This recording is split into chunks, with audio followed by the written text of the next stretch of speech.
The river had always been Willa Harper's only companion.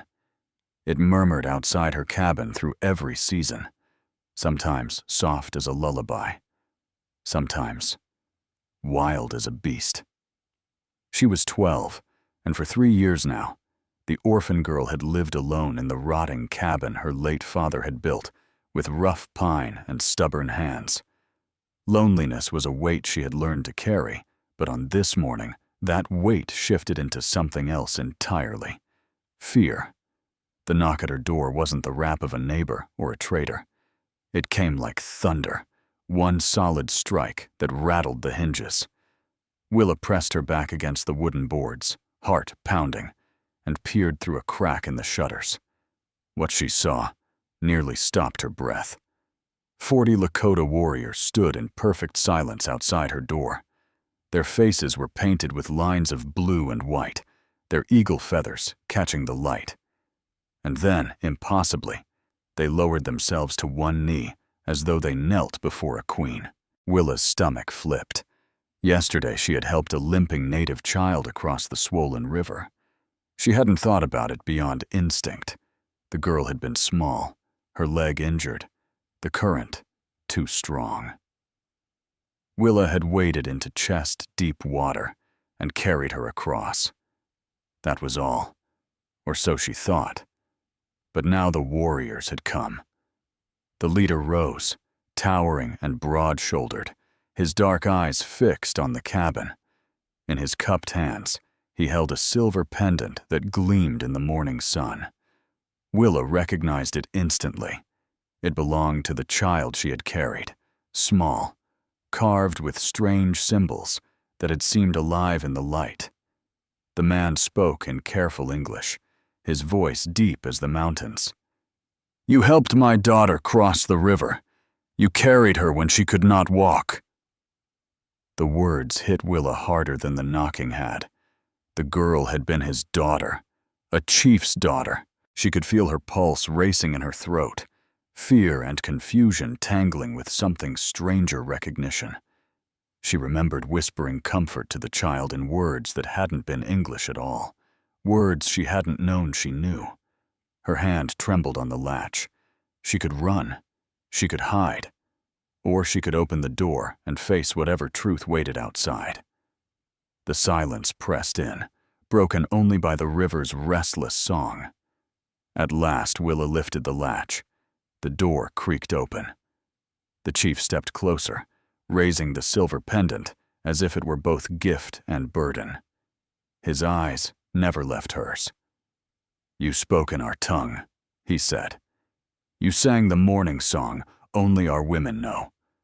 My daughter says you are blood of our blood." Willa's world tilted. The life she had clung to, lonely, fragile, built from scraps of memory, suddenly felt like smoke about to be blown away. The warriors remained kneeling, waiting. The river roared louder in her ears.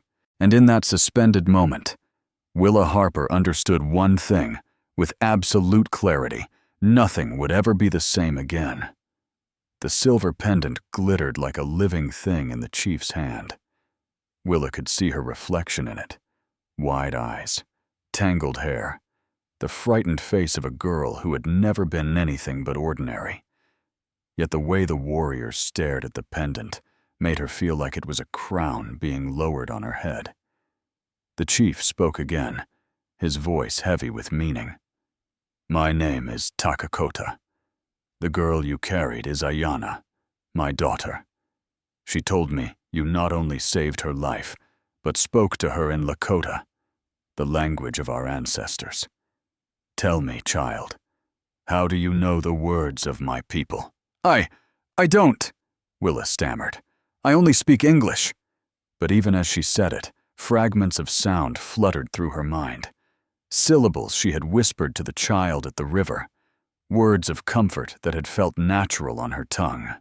She pressed her hand against her chest, dizzy with the memory. Takakota studied her closely.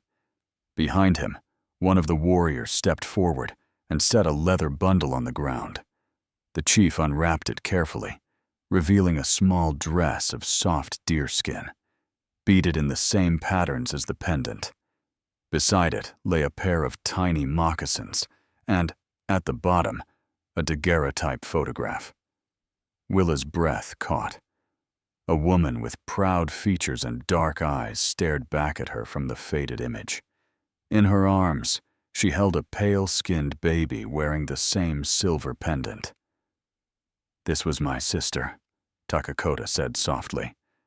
"Her name was Ayana, the first Ayana. She bore a daughter before raiders struck our camp. That child was lost. We thought she had died." His eyes searched Willa's face. "But my daughter saw you. She said she recognized her cousin's eyes." The words struck like a hammer. Cousin. Blood. The room seemed to spin. For years, Willa had believed her parents were the pale, quiet settlers who had raised her. But here, in the hands of a stranger, lay proof that part of her belonged elsewhere, to a people she had been told were enemies. "I don't understand," she whispered. "My parents, they loved me. They told me I was theirs." "They were good people," Takakota said, nodding. "But not your blood. They found you when our camp burned. They kept you safe, but they could not give you truth. That truth is yours to claim now." Willa touched the pendant. The cool metal tingled against her fingertips, as if it recognized her. The warriors shifted, still kneeling, as though her smallest gesture mattered. She looked back at the photograph. The woman's eyes seemed alive even through glass and silver, strong, unyielding, filled with love. Her voice was barely a whisper. "If she was my mother, then who am I?" The chief placed the pendant into her hand. "Your name is Wakanda. It means power from within. You are not only my niece, you are the river's daughter, the one foretold to return when our people needed hope most." Willa's heart thundered. For the first time in years, she wasn't just Willa Harper, the orphan girl by the river. She was something else entirely, but whether that was blessing or curse, she could not yet tell. The campfire smoke drifted lazily above the warriors' heads as they waited for Willa's answer. 40 pairs of eyes, steady and solemn, pressed down on her like the weight of the mountains. She clutched the pendant so tightly in her fist that its edges dug into her palm, anchoring her to the moment. Chief Takakota stood silent, giving her space. His patience only made the decision harder. Inside, Willa felt torn in two. One half of her still the girl who scraped by in a broken cabin, the other pulled toward a destiny she didn't ask for. Finally, she found her voice. "Why now? Why come for me after all these years?" The chief's gaze softened. "Because our people suffer. A sickness spreads in the valleys. The healers are powerless. Our medicine gardens are destroyed, and some believe only the river's daughter can save us. But I'm just me," Willa whispered. "I can't even keep a roof from leaking." Takakota stepped closer. "Yesterday you carried my daughter across a raging river. She could not walk, yet today she runs. Some call it miracle. I call it proof. You carry your mother's strength, whether you believe it or not." The words stirred something deep inside her, a flicker of warmth she had buried under years of loneliness. But doubt clung like a shadow. "What if I fail?" she asked. "Then you fail honestly," Takakota said, "and we honor that. But if you do nothing, our people surely die." He gestured toward the leather bundle again. "You can remain here, alone, or come with us to learn who you are." The silence stretched. Behind him, Ayana peeked around her father's tall frame, her young face glowing with hope. The sight struck Willa harder than the chief's words. Someone believed in her. Someone was waiting. Her fingers loosened around the pendant. The photograph of the woman, her real mother, burned in her memory. She could almost hear the whisper of that old song the chief said only her people knew. Slowly, she lifted her chin. "If I go with you, what happens to this place, to my home?" "This cabin will remain," Takakota answered, "but you will return to a people who never stopped searching for you. A family you thought lost." Her chest tightened. A family. The word felt strange on her tongue, almost dangerous. She looked once more at her empty little cabin, the quilt, the bowl, the knife. Then at the warriors kneeling in reverence. Then at the chief, patient and steady. The choice was terrifying, but it was hers. "I'll come," Willa said. The warriors rose as one, their movements sharp, like a single body breathing together. For the first time, their eyes met hers not with pity but with recognition. Chief Takakota placed a firm hand on her shoulder. "Then you are Wakanda. From this day, you walk with us." The ground seemed to shift under her feet. She wasn't Willa Harper anymore. She was Wakanda, the river's daughter. And whether she liked it or not, her life had just changed forever. The warriors rode in tight formation, their ponies' hooves drumming against the earth like war drums. Willa sat awkwardly on the gentle mare the chief had given her, clutching the reins until her knuckles went white. The horse seemed to sense her nerves, moving with a slow steadiness that steadied her breathing. Beside her, Chief Takakota pointed to landmarks as they traveled, the ridges shaped like sleeping animals, the trees scarred from old lightning strikes. He spoke of her mother, Ayana, as though painting pieces of a portrait. "She was fearless," he said. "She climbed mountains for herbs that grew nowhere else. She said the best medicine demanded the greatest risk." Willa listened, but her mind was crowded with doubts. Could she really be the girl they believed her to be? Could she heal sickness when she barely knew how to care for herself? The answer came in the form of a black column rising in the distance. Smoke. Thick, dark, and too heavy for any cooking fire. Takakota's face hardened as soon as he saw it. He spurred his horse forward. "That is our camp." Willa's stomach dropped. The smoke wasn't drifting. It was billowing, as if something precious was burning. The warriors quickened their pace, and Willa clung to the saddle as Wikapi surged into a gallop. By the time they reached the outskirts, the acrid smell made her eyes sting. Villagers rushed back and forth, buckets of water in hand, their shouts rising above the crackle of flames. And then Willa saw it. The medicine lodge, the largest and most sacred structure, reduced to a collapsing skeleton of fire and ash. Takakota leapt from his horse, rage tightening his jaw. "They burned the heart of our healing." Willa slid down clumsily, stumbling as her boots hit the ground. The destruction stretched beyond the lodge. Gardens were trampled, roots ripped up, jars of dried plants smashed in the dirt. It wasn't random. It was deliberate. "Chief!" An old woman rushed forward, her face streaked with soot. "The sickness struck again last night. Children are weak, elders collapsed, and strangers." Her words broke into sobs. Takakota's hands clenched into fists. He turned to Willa. "This is why we needed you.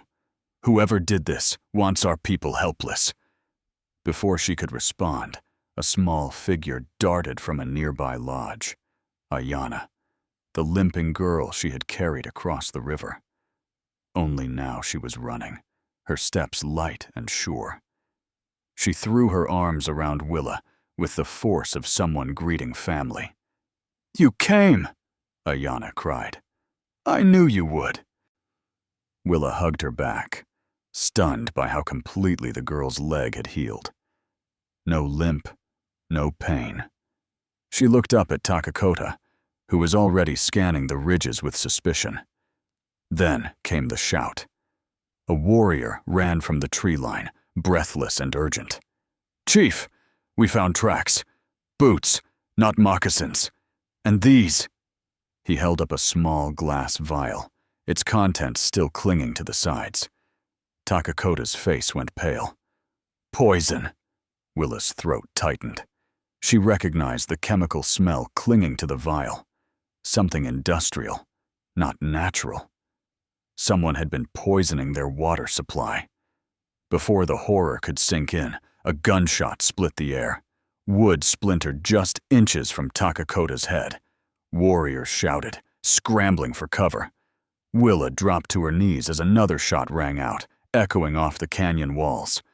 On the ridge above, she saw him, a man with cold eyes and a rifle, watching them like a hunter sizing up prey. The name hissed from Takakota's lips, Marcus Brennan. The gunshot still echoed when silence fell heavy over the camp. Smoke curled skyward, carrying the bitter scent of destruction. Warriors pulled women and children behind shelters, their rifles trained on the ridge. Willa crouched low beside Chief Takakota, her heart racing so hard it drowned out everything else. On the ridge above, Marcus Brennan stepped into view, tall and broad-shouldered, his rifle gleaming in the afternoon sun. He carried himself with the swagger of a man convinced he already owned everything he surveyed. Behind him, shadows moved among the trees, other armed men, at least half a dozen. "Takakota," Brennan's voice carried easily down the slope. "You can stop pretending. I know the girl is with you. Send her out and we'll talk like civilized folks." Every eye in the camp turned toward Willa. Her mouth went dry. He wasn't after the tribe. He was after her. Takakota's jaw tightened. "Stay behind me," he ordered. "He cannot take what is ours." But Willa shook her head. 3 years of living alone had taught her one thing: hiding never solved anything. "He wants me alive," she whispered. "That means I have leverage." Before Takakota could stop her, she stepped into the open. The camp seemed to hold its breath as the small figure of a 12-year-old girl walked slowly toward the center of the clearing. Her hands were raised, her eyes fixed on Brennan. He descended the ridge with 3 of his men, leaving the rest hidden. His smile was sharp and cold. "Miss Willa, or should I say Wakanda, quite the legend you've become." Willa forced herself to stand tall. "What do you want?" "Simple business," Brennan said, as if they were negotiating cattle. "This land is worth more than you can imagine. The tribe won't leave willingly. But if their miracle child," he sneered at the word, "were to disappear or renounce them, well, they'd scatter soon enough. So you poisoned their water, sickened children to make them desperate." Her voice trembled with anger. Brennan shrugged. "A little mercury, a little arsenic, nothing permanent if treated correctly. I happen to have the cure. All I need is your cooperation." Willa's stomach turned. She remembered the vials, the chemical stink. She also remembered her adoptive father's words about toxins in mining towns. And suddenly, she saw an opening. "You're wrong," she said, her voice louder now, carrying across the camp. "Those poisons don't just vanish. They build up in the body. In time, they'll kill anyone who drinks the same water, including you and your men." For the first time, Brennan hesitated. His eyes flicked to his companions. One of them shifted uncomfortably, as if recalling the headaches he'd been hiding. Willa pressed forward. "The only antidote is made from plants that grew in your path, the same ones you destroyed when you burned their medicine lodge. Without the tribe's healers, you have no cure." A ripple of doubt spread through Brennan's men. He barked, "She's bluffing." But the uncertainty was already there. And that was when the trap was sprung. From the smoke and shadows around the camp, Takakota's warriors rose with rifles leveled. In an instant, Brennan and his men were surrounded. "Drop your weapons," Takakota commanded. His voice was iron. For a moment, no one moved. Then one rifle clattered to the ground, then another. Soon, all three of Brennan's companions had raised their hands. Only Brennan stood defiant, his jaw clenched, his rifle still in his grip. Willa met his eyes. "You came here thinking you could scare us into surrender. But sometimes information is stronger than bullets." The camp exhaled as Brennan finally lowered his weapon. His face was pale, but his voice was venom. "You'll regret this, girl." Maybe she would, but for the first time since yesterday, Willa felt something fierce ignite inside her. Something that wasn't fear. The captured men sat bound beneath the blackened frame of the medicine lodge, their faces streaked with sweat and ash. The tribe's warriors formed a circle around them, rifles ready, eyes sharp with the kind of fury that came only when children had been harmed. Marcus Brennan sat apart, his wrists tied, but his spine straight. Even with his mouth bleeding from a blow, his eyes glinted with arrogance. He was a man who had spent too many years believing he could not lose. Chief Takakota stood before him, arms folded, the firelight painting hard lines across his face. "You poisoned our people," the chief said in steady English. "Tell us how to cure them." Brennan chuckled, low and bitter. "I don't take orders from savages." The warriors surged forward, but Takakota raised his hand. He would not allow fury to dictate justice. Instead, he looked to Willa. Wakanda. The girl felt every gaze fall on her. She was just 12, but they expected her to know what to do. To be the bridge. The weight pressed heavy on her chest, but she forced herself to step forward. "Your men already doubt you," Willa said, her voice trembling but clear. "They drank the same water. Some of them are sick and don't even know it yet." She turned her sharp gaze on the bound men. "You feel it, don't you? The headaches, the shaking hands." One of Brennan's men paled, looking away. Another clenched his jaw, but said nothing. Willa pressed harder. "He lied to you. He told you this was safe. He told you you'd get rich. But if he doesn't tell us the truth, you'll die long before you see a coin." The silence that followed was broken by a cough from one of the prisoners, harsh and rattling. Brennan's smirk faltered. "You little snake," he spat, "using fear like that." Willa's hands curled into fists, but her voice stayed steady. "Truth isn't fear. It's choice. They get to decide if they follow a man who poisons his own or if they save themselves." The bound men shifted uneasily. Finally, one broke. "It's true," he rasped. "We've been mixing mercury, arsenic, lead salts, whatever Brennan brought in from the mining camps.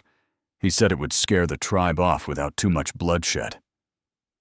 Takakota's expression darkened, but Willa pressed for more. "How do we treat it?"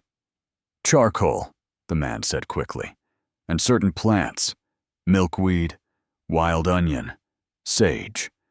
Flush the poison before it builds up. But if too much stays in the body..." He shook his head. The chief nodded, already issuing commands in Lakota. Women hurried to gather the plants that had not been destroyed. Men rode for nearby valleys where more could be found. Hope flickered in the weary camp, but Brennan only laughed, low and cold. "You think you've won, little girl? I'm just one man. Behind me is a company with money. Lawyers, soldiers. They don't care if this camp dies by bullet or fever. They'll keep coming until the gold is theirs." His words hung in the air like smoke from the burned lodge. The tribe had pulled one weed from the field, but the roots went deeper than they realized.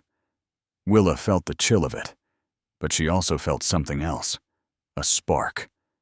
For the first time, she wasn't just surviving. She was standing, deciding, shaping the fight ahead. She looked Brennan in the eyes. Then we'll make sure the truth reaches further than your lies." For the first time since his capture, Brennan's confidence wavered. Night settled over the valley with an uneased silence. The burned medicine lodge cast a long shadow across the camp, a reminder of what had already been lost. Warriors and families gathered around smaller fires, their conversations hushed, their faces drawn with worry. The poison might be slowed with herbs, but the greater threat remained. Inside a circle of stones, Chief Takakota convened his council. Elders, warriors, healers, and Willa. She sat cross-legged beside Ayana, the girl she had carried across the river, her heart pounding. She had never been invited to such a gathering, never imagined that her voice might matter. The chief began in Lakota, his words flowing steady and grave. Willa caught fragments: poison, gold, betrayal. Then he switched to English, so she would not be left behind. "Marcus Brennan is only the face we see. Behind him are men with wealth, men who buy soldiers and judges. They believe this land is theirs to take." His gaze swept the circle. "But the Spirit sent Wakanda back to us when we needed her most. She showed us truth. Now she must help us decide what comes next." All eyes turned toward her. Willa swallowed hard, her throat dry. She wanted to shrink back, to let someone older and wiser speak. But she remembered what Ayana had said. Sometimes bravery meant trusting yourself to be brave. "We can't just hide," Willa said softly. Then louder, "If we stay silent, Brennan's men will keep poisoning your water. They'll tell lies to the governor, to the soldiers, and no one outside this valley will ever know the truth. But if we take proof, those vials, Brennan himself, to the authorities, then they'll have no choice but to listen." A warrior shook his head. "Territorial judges take bribes. They will not listen to Apache voices." "They'll have to listen to me," Willa insisted, her small hands clenched in her lap. "I'm not just Apache. I was raised by white settlers. I know their words, their ways. If I stand before a judge, if I tell them what happened, they can't ignore me." The council murmured, some skeptical, some hopeful. Chief Takakota studied her with an expression both proud and sorrowful. "You would risk yourself again for us, even knowing they might not believe you." "Yes," Willa said firmly, "because if I don't, then Marcus Brennan wins. And the sickness keeps spreading." Ayana touched her arm. "You sound like my aunt," she whispered, "brave and stubborn." An elder spoke next, his voice raspy with age. "If we ride to the governor, we need proof stronger than words. Brennan's tongue drips poison as easily as his chemicals. He will twist any story to his favor." Willa's mind raced. "Then we don't just bring him. We bring the vials, the burned gardens, the sick children. We bring evidence that no judge can deny." The circle fell quiet. Slowly, Takakota nodded. "Then it is decided. At dawn, we ride, not to flee, but to fight with truth. Wakanda will carry our voice where we cannot." A chorus of assent rose around the circle, low and fierce. Willa's heart thundered. She had spoken like she belonged, and they had listened. Yet, as the council broke apart, she saw the worry in her uncle's eyes. He knew, as she now did, that truth alone might not save them. Above them, the stars blazed cold and distant. Tomorrow would carry them toward law, or toward betrayal, or perhaps toward both. The ride to the territorial outpost took 2 days, each mile heavy with tension. Willa rode at the center of the group, Brennan bound to a pack horse behind her. His cold gray eyes never left her, full of a quiet fury that promised retribution. The captured vials clinked softly inside a medicine pouch, tied to Chief Takakota's saddle. When the settlement finally came into view, its wooden buildings framed by the rising sun, the air itself seemed to hold its breath. Soldiers stood at the gate, rifles at the ready. The governor's representative, a stout man with a trimmed beard, stepped forward, surprise flickering when he saw a 12-year-old girl riding at the head of 40 warriors. Chief Takakota dismounted and spoke first. "We come in peace. We bring proof of crimes against our people." His voice carried the weight of authority, but the soldiers' hands tightened on their weapons. Willa slid down from her horse, her knees shaking but her back straight. She clutched the silver pendant at her chest, the one her mother had made, and stepped forward. "My name is Willa Marsh," she said loudly, using the surname of her adoptive family. Then she added, "But I was born Wakanda, niece of Chief Takakota, and I have something you need to hear." Murmurs rippled through the soldiers. The governor's man gestured impatiently. "Speak, child." She lifted one of the glass vials, holding it so the morning light glinted off its poisonous contents. "This is what Marcus Brennan put in their water. Mercury, arsenic, and lead. He made children sick. He destroyed their medicine lodge. He wanted the land for himself." The official frowned. "You expect me to take the word of a child over a respected land investor?" "Then don't take my word," Willa said, her voice trembling but clear. "Take his." She pointed at Brennan. The bound man sneered but said nothing. Chief Takakota signaled, and 2 warriors dragged forward a ledger taken from Brennan's camp. Pages filled with notes, shipments of chemicals, payments to mercenaries, proof enough to crack through his lies. The official skimmed the pages, his face paling. Around them, soldiers exchanged uncertain glances. The truth was undeniable. Brennan broke then, shouting curses, promising that men like him always came back. His voice was drowned out by the crowd gathering. Settlers, traders, soldiers, all staring at him not as a victim, but as a criminal exposed. For the first time in years, Chief Takakota allowed a small smile. "Justice has many forms," he said quietly to Willa. "Sometimes it rides on rifles, sometimes on words. Today, it rode on you." Relief washed through her, but so did something deeper, a sense of belonging, of finally stepping into the space her mother had left for her. She wasn't just Willa Marsh, the orphan by the river. She wasn't just Wakanda, the prophesied healer. She was both, and she was enough.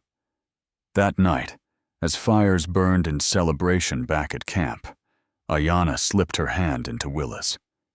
"You're not alone anymore," the girl whispered. "You never will be." Willa looked up at the stars, brighter than she had ever seen them, and whispered a silent promise to carry both her families, both her worlds, in every choice she made. The river had carried her into destiny, but it was courage and compassion that would carry her forward.